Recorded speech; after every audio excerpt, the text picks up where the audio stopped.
ನಮಸ್ಕಾರ. ನಮ್ಮ ಇವತ್ತಿನ ಸಮಾಜದಲ್ಲಿ ಒಂದು ತುಂಬಾನೇ ವಿಚಿತ್ರವಾದ ಸಂಗತಿ ನಡೀತಿದೆ ಅಲ್ವಾ? ಎಲ್ಲರ ಕೈಯಲ್ಲೋ ಪದವಿಗಳಿವೆ, ಸರ್ಟಿಫಿಕೇಟ್ಸ್ಗಳಿವೆ, ಆದ್ರೆ ನಿಜವಾದ ಜ್ಞಾನ, ಧೈರ್ಯ ಎಲ್ಲೋ ಕಳೆದು ಹೋದ ಹಾಗೆ ಅನಿಸುತ್ತೆ. ಯಾಕೆ ಹೀಗೆ? ಬನ್ನಿ, ಈ ಒಂದು ಗೊಂದಲಕಾರಿ ಸತ್ಯವನ್ನ ಡಾ.ಎಚ್. ನರಸಿಂಹಯ್ಯನವರ ಚಿಂತನೆಗಳ ಮೂಲಕ ಅರ್ಥ ಮಾಡ್ಕೊಳ್ಳೋಣ. ಮೊದಲಿಗೆ ನಾವು ಈ ಆಧುನಿಕ ವಿರೋಧಾಭಾಸ ಅಂದ್ರೆ ಈ ಪ್ಯಾರಡಾಕ್ಸ್ನ ಅರ್ಥ ಮಾಡ್ಕೊಳ್ಳೋಣ. ನೋಡಿ, ಇವತ್ತು ನಮ್ಮ ಬೆರಳ ತುದಿಯಲ್ಲೇ ಇಡೀ ಪ್ರಪಂಚದ ಮಾಹಿತಿ ಇದೆ. ಆದ್ರೆ ಯಾವುದು ಸರಿ ಯಾವುದು ತಪ್ಪು ಅಂತ ನಿರ್ಧಾರ ಮಾಡೋ ವಿವೇಚನೆನೇ ಇಲ್ಲ. ಇದು ನಮ್ಮನ್ನ ಒಂದು ವಿಚಿತ್ರ ಸ್ಥಿತಿಗೆ ತಂದು ನಿಲ್ಲಿಸಿದೆ. ಅದನ್ನೇ ಆತ್ಮವಿಶ್ವಾಸದ ಗೊಂದಲ ಅಂತ ಹೇಳಬಹುದು. ಅಂದ್ರೇನು?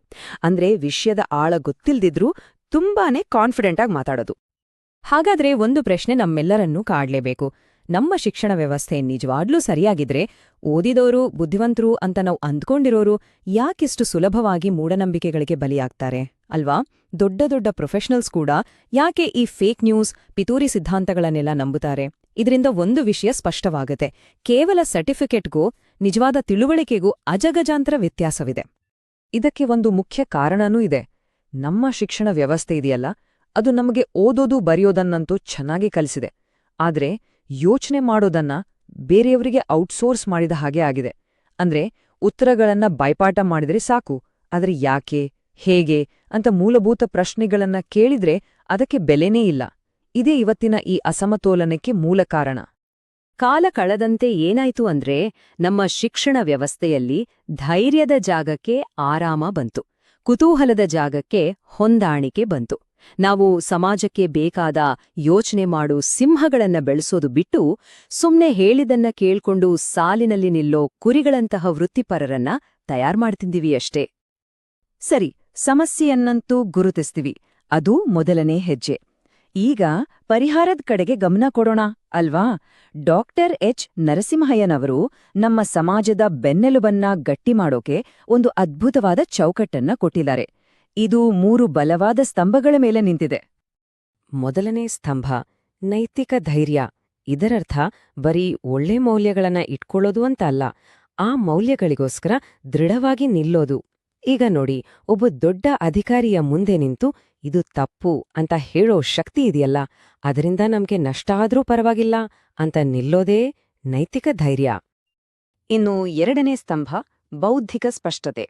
ಇದನ್ನ ನಮ್ಮ ಧೈರ್ಯಕ್ಕೆ ಕಣ್ಣುಗಳಿದ್ದ ಹಾಗೆ ಅಂತ ಹೇಳ್ಬೋದು. ಯಾಕೆಂದ್ರೆ ನಮ್ಮ ಧೈರ್ಯ ದಾರಿ ತಪ್ಪಿ ಹೋಗ್ದ ಹಾಗೆ ನೋಡ್ಕೊಳ್ಳೋದೇ ಇದು. ಇದರ ಸಹಾಯದಿಂದ ನಮ್ಮ ಹೋರಾಟ ಬುದ್ಧಿಮಂತಿಕೆಯಿಂದ ಕೂಡಿರುತ್ತೆ, ತತ್ವಬದ್ಧವಾಗಿರುತ್ತೆ. ಮೂರನೆಯ ಹಾಗೂ ಕೊನೆಯ ಸ್ತಂಭ ವೈಜ್ಞಾನಿಕ ಮನೋಭಾವ. ಇದು ಏನ್ ಮಾಡುತ್ತೆ ಅಂದ್ರೆ ನಮ್ಮ ಧೈರ್ಯ ಮತ್ತು ಸ್ಪಷ್ಟತೆ ಕೇವಲ ಮಾತು, ಸಿದ್ಧಾಂತ ಆಗಿ ಉಳಿದೇ ನಿಜ ಜೀವನದಲ್ಲಿ ಫಲಿತಾಂಶ ಕೊಡೋ ಹಾಗೆ ನೋಡ್ಕೊಳ್ಳುತ್ತೆ. ಇದು ನಮ್ಮ ಆಲೋಚನೆಗಳನ್ನ ವಾಸ್ತವದ ನೆಲದ ಮೇಲೆ ನಿಲ್ಲಿಸುತ್ತೆ. ಸರಿ, ಈ 3 ಮೌಲ್ಯಗಳ ಬಗ್ಗೆ ತಿಳ್ಕೊಂಡ್ವಿ. ಆದ್ರೆ ಇವು 3 ಯಾಕೆ ಒಟ್ಟಿಗೆ ಸೇರಿಸ್ಬೇಕು? ಯಾಕಂದ್ರೆ ಇವು 3 ಒಟ್ಟಿಗೆ ಕೆಲಸ ಮಾಡ್ದಾಗ ಮಾತ್ರ ಅವುಗಳ ನಿಜವಾದ ಶಕ್ತಿ ಹೊರಗ್ಬರುತ್ತೆ. ಒಂದಿಲ್ಲ ಅಂದ್ರೂ ಇನ್ನೊಂದು ಅಪೂರ್ಣ ಅಷ್ಟೇ. ಈ ಟೇಬಲ್ನ ನೋಡಿದ್ರೆ ಈ 3 ಮೌಲ್ಯಗಳ ನಡುವಿನ ಬ್ಯಾಲೆನ್ಸ್ ಎಷ್ಟು ಮುಖ್ಯ ಅಂತ ಕ್ಲಿಯರ್ ಆಗಿ ಗೊತ್ತಾಗುತ್ತೆ. ನೋಡಿ, ಬೌದ್ಧಿಕ ಸ್ಪಷ್ಟತೆ ಇಲ್ದೆ ಬರೀ ಧೈರ್ಯ ಇದ್ರೆ ಅದು ಮತಾಂಧತೆಗೆ ದಾರಿ ಮಾಡುತ್ತೆ. ಅದೇ ರೀತಿ ಧೈರ್ಯ ಇಲ್ದೆ ಬರೀ ಸ್ಪಷ್ಟತೆ ಇದ್ರೆ ಅದು ನಿಷ್ಕ್ರಿಯತೆಗೆ ಕಾರಣ ಆಗುತ್ತೆ. ಇನ್ನು ನೈತಿಕತೆನೇ ಇಲ್ದ ವಿಜ್ಞಾನವಿದ್ರೆ ಅದು ಶೋಷಣೆಗೆ ಕಾರಣ ಆಗೋದ್ರಲ್ಲಿ ಸಂಶಯವೇ ಇಲ್ಲ. ಇವತ್ತು ನಮ್ಮ ರಾಜಕೀಯದಲ್ಲಿ ಕಾಣೋ ವಿಪರೀತವಾದ ಅಥವಾ ದೊಡ್ಡ ದೊಡ್ಡ ಸಂಸ್ಥೆಗಳಲ್ಲಿ ಕಾಣೋ ಜಡತ್ವ, ಇವೆಲ್ಲ ಈ ಅಸಮತೋಲನದ ಫಲಿತಾಂಶಗಳೇ. ಹೋರಾಟದ ಹಾದಿಯಿಂದ ಬಂದಿರೋ ಈ ಮಾತು ಧೈರ್ಯದ ಮಹತ್ವವನ್ನ ಎಷ್ಟು ಚೆನ್ನಾಗಿ ಹೇಳುತ್ತ ನೋಡಿ. ನಿಜವಾದ ಬದಲಾವಣೆ ಆಗ್ಬೇಕಂದ್ರೆ ಕೆಲವೊಮ್ಮೆ ಸುಳ್ಳಿನ ವಿರುದ್ಧ ಒಬ್ರೇ ನಿಲ್ಬೇಕಾಗತ್ತೆ. ಇತಿಹಾಸವನ್ನ ನೋಡ್ರೆ ಗೊತ್ತಾಗುತ್ತೆ, ಬಹುಮತ ಒಪ್ಪಿದ್ದಕ್ಕೆ ಸಮಾಜ ಮುಂದೆ ಹೋಗಿಲ್ಲ.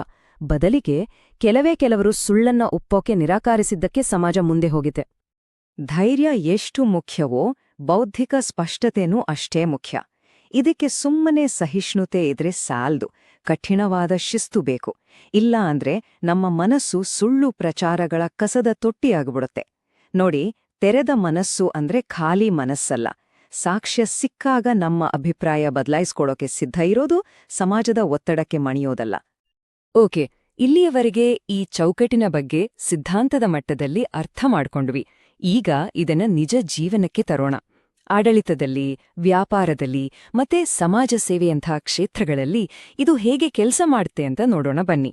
ಅಂದ್ರೆ ಥಿಯರಿಯಿಂದ ಪ್ರಾಕ್ಟಿಕಲ್ಗೆ ಹೋಗೋಣ.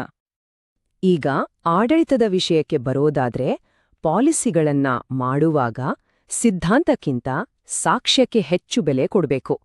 ಅಧಿಕಾರ ಅನ್ನೋದು ಪಾರದರ್ಶಕತೆ ಮತ್ತು ಜವಾಬ್ದಾರಿಯ ಜೊತೆ ಜೋಡಿಯಾದಾಗ ಮಾತ್ರ ನಿಜವಾದ ಬದಲಾವಣೆ ಸಾಧ್ಯ. ಅಂದ್ರೆ ಪ್ಲಾನ್ ಮಾಡೋದು ಸರಿ, ಆದ್ರೆ ಅದು ವರ್ಕ್ ಆಗ್ತಿದ್ಯಾ ಇಲ್ವಾ ಅಂತ ಡೇಟಾ ನೋಡಿ ನಿರ್ಧಾರ ಮಾಡ್ಬೇಕು.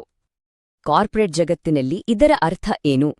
ಕಂಪನಿಯ ಮೌಲ್ಯಗಳು ಬರೀ ಪವರ್ ಪಾಯಿಂಟ್ ಸ್ಲೈಡ್ಗಳಲ್ಲಿ ಇರೋದಕ್ಕಿಂತ ಜನರ ನಡವಳಿಕೆಯಲ್ಲಿ ಕಾಣಬೇಕು. ಶಾರ್ಟ್ ಟರ್ಮ್ ಲಾಭಕ್ಕಿಂತ ಲಾಂಗ್ ಟರ್ಮ್ ನಂಬಿಕೆಯನ್ನ ಉಳಿಸ್ಕೊಳ್ಳೋರಿಗೆ ಪ್ರಮೋಷನ್ ಕೊಡಬೇಕು. ಯಾಕಂದ್ರೆ ನೈತಿಕತೆ ಇಲ್ಲದ ಯಶಸ್ಸು ಹೆಚ್ಚು ಕಾಲ ಉಳಿಯಲ್ಲ.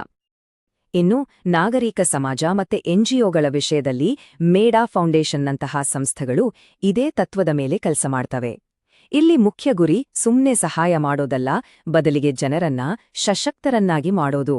ಅವಲಂಬನೆಯನ್ನಲ್ಲ, ಸಾಮರ್ಥ್ಯವನ್ನ ಬೆಳೆಸೋದು. ಯಶಸ್ಸನ್ನ ನಾವು ಎಷ್ಟು ಕೊಟ್ಟಿದೀವಿ ಅನ್ನೋದ್ರಿಂದ ಅಳಿಯಬಾರ್ದು, ಬದಲಿಗೆ ಕಾಲ ಕಳೆದಂತೆ ಅವರಿಗೆ ನಮ್ಮ ಸಹಾಯ ಎಷ್ಟು ಕಡಿಮೆ ಬೇಕಾಗುತ್ತೆ ಅನ್ನೋದ್ರಿಂದ ಅಳಿಯಬೇಕು. ಇಲ್ಲಿಯವರೆಗೆ ನಾವು ಸಮಾಜದ ಬಗ್ಗೆ, ಸಂಸ್ಥೆಗಳ ಬಗ್ಗೆ ಮಾತಾಡಿದ್ವಿ. ಈಗ ಕಣ್ಣಾಡಿಯನ್ನ ನಮ್ಮ ಕಡೆ ತಿರುಗಿಸ್ಕೊಳ್ಳೋ ಸಮಯ. ಯಾಕಂದ್ರೆ ವೈಯಕ್ತಿಕ ಜವಾಬ್ದಾರಿ ಇಲ್ದೆ, ಆತ್ಮಾವಲೋಕನ ಇಲ್ದೆ ಸಮಾಜದ ಸುಧಾರಣೆ ಅನ್ನೋದು ಅಸಾಧ್ಯ. ಪ್ರತಿಯೊಂದು ದೊಡ್ಡ ಸಾಮಾಜಿಕ ವೈಫಲ್ಯದ ಹಿಂದೆ ಲಕ್ಷಾಂತರ ಸಣ್ಣ ಸಣ್ಣ ವೈಯಕ್ತಿಕ ನಿರ್ಧಾರಗಳೇ ಇರ್ತವೆ. ಈ ಒಂದು ಪ್ರಶ್ನೆಯನ್ನ ನಾವೆಲ್ಲರೂ ನಮ್ಗೆ ನಾವೇ ಕೇಳ್ಕೊಳ್ಬೇಕು. ಸತ್ಯದ ಬದಲು ಆರಾಮವನ್ನ ನಾನ್ ಎಲ್ಲೆಲ್ಲಿ ಆಯ್ಕೆ ಮಾಡಿಕೊಂಡಿದ್ದೀನಿ ಅಲ್ವಾ? ಸುಮ್ನೆ ಜಗಳ ಯಾಕೆ ಅಂತ ಎಷ್ಟು ಸಲ ನಾವು ಮೌನವಾಗಿದ್ದೇವಿ. ಇದೆಲ್ಲ ಹೀಗೇನೆ ನಡೆಯೋದು ಅಂತ ಅಂದುಕೊಂಡು ತಪ್ಪು ಪದ್ಧತಿಗಳನ್ನ ಒಪ್ಕೊಂಡಿದ್ದೇವೆ. ಇದು ಆ ಕ್ಷಣಕ್ಕೆ ಆರಾಮ ಕೊಡ್ಬೋದು, ಆದ್ರೆ ಕೊನೆಗೆ ನಮ್ಮ ಆತ್ಮಗೌರವವನ್ನೇ ಕಡಿಮೆ ಮಾಡುತ್ತೆ. ಇನ್ನೊಂದು ಪ್ರಶ್ನೆ, ನಮ್ಮಲ್ಲಿ ಸಾಕ್ಷ್ಯ ಇಲ್ಲದೇ ಇರೋ ನಂಬಿಕೆಗಳು ಯಾವುವು? ನೋಡಿ, ನಾವೆಲ್ಲರೂ ಒಂದಲ್ಲ ಒಂದು ವಿಷಯವನ್ನ ಸಾಕ್ಷ್ಯ ಇಲ್ಲದೆ ನಂಬ್ತೀವಿ. ಆದ್ರೆ ಅದರ ಬಗ್ಗೆ ನಮಗೆ ಅರಿವಿದೆಯಾ ಅನ್ನೋದು ಮುಖ್ಯ. ಒಂದು ನಂಬಿಕೆಯನ್ನ ನಾವು ತರ್ಕದಿಂದ ಸಮರ್ಥಿಸ್ಕೊಳ್ಳೋಕ್ ಆಗದೆ ಬರೀ ಭಾವನಾತ್ಮಕವಾಗಿ ಅಂಟುಕೊಂಡ್ರೆ ಅದು ನಮ್ಮ ತಿಳುವಳಿಕೆಯಾಗಿ ಉಳಿಯಲ್ಲ, ನಮ್ಮ ಗುರುತಿನ ಭಾಗ ಆಗ್ಬಿಡುತ್ತೆ. ಹಾಗಾದ್ರೆ ಕೊನೆಯದಾಗಿ ನಾವು ಅರ್ಥ ಮಾಡ್ಕೊಳ್ಬೇಕಾದ್ ಏನು ಅಂದ್ರೆ, ಈ ಧೈರ್ಯ, ಸ್ಪಷ್ಟತೆ, ವೈಜ್ಞಾನಿಕ ಮನೋಭಾವ ಇದೆಯಲ್ಲ, ಇವು ಯಾವು ಹುಟ್ಟಿನಿಂದ ಬರೋ ಗುಣಗಳಲ್ಲ. ಇವುಗಳನ್ನ ನಾವು ಅಭ್ಯಾಸ ಮಾಡಬೇಕು. ಹೇಗೆ? ಒಂದು ಕಠಿಣ ಪ್ರಶ್ನೆಯನ್ನ ಕೇಳೋದ್ರ ಮೂಲಕ, ಏನನ್ನಾದ್ರೂ ಶೇರ್ ಮಾಡೋ ಮುಂಚೆ ವೆರಿಫೈ ಮಾಡೋದ್ರ ಮೂಲಕ, ಮೌನವಾಗಿರೋದೇ ಸೇಫ್ ಅನ್ಸಿದಾಗ ಮಾತಾಡೋದ್ರ ಮೂಲಕ, ಮತ್ತು ನನ್ಗೆ ಗೊತ್ತಿಲ್ಲ ಅಂತ ಅನಿಶ್ಚಿತತೆಯನ್ನ ಒಪ್ಕೊಳ್ಳೋದ್ರ ಮೂಲಕ. ಈ ಒಂದು ಶಕ್ತಿಯುತ ಮಾತಿನೊಂದಿಗೆ ಈ ವಿಶ್ಲೇಷಣೆಯನ್ನ ಮುಗ್ಸೋಣ. ಸಮಾಜಗಳು ಬಂಡುಕೋರರಿಂದ ಕುಸಿಯೋಲ್ಲ, ಬದಲಿಗೆ ಸತ್ಯಕ್ಕಿಂತ ಮೌನವೇ ಸೇಫ್ ಅಂತ ಹಲವಾರು ಒಳ್ಳೆಯ ಜನರು ನಿರ್ಧಾರ ಮಾಡಿದಾಗ ಕುಸಿತವೆ. ಈ ಮೌಲ್ಯಗಳ ಪ್ರಕಾರ ಬದುಕೋಕೆ ನಾವು ವಿಫಲವಾದ್ರ ತೆರಬೇಕಾದ ಬೆಲೆ ಏನು ಅನ್ನೋದನ್ನ ಈ ಮಾತು ಸ್ಪಷ್ಟವಾಗಿ ಹೇಳುತ್ತೆ. ನೆನಪಿಡಿ, ನಾಗರಿಕತೆಗಳು ಮಾಹಿತಿಯ ಕೊರತೆಯಿಂದ ನಾಶವಾಗಲ್ಲ, ಬದಲಿಗೆ ಜನರು ತಮ್ಮ ಯೋಚನಾ ಶಕ್ತಿಯನ್ನ ಬೇರೆಯವರಿಗೆ ಹೊರಗುತ್ತಿಗೆ ನೀಡಿದಾಗ ನಾಶವಾಗ್ತವೆ.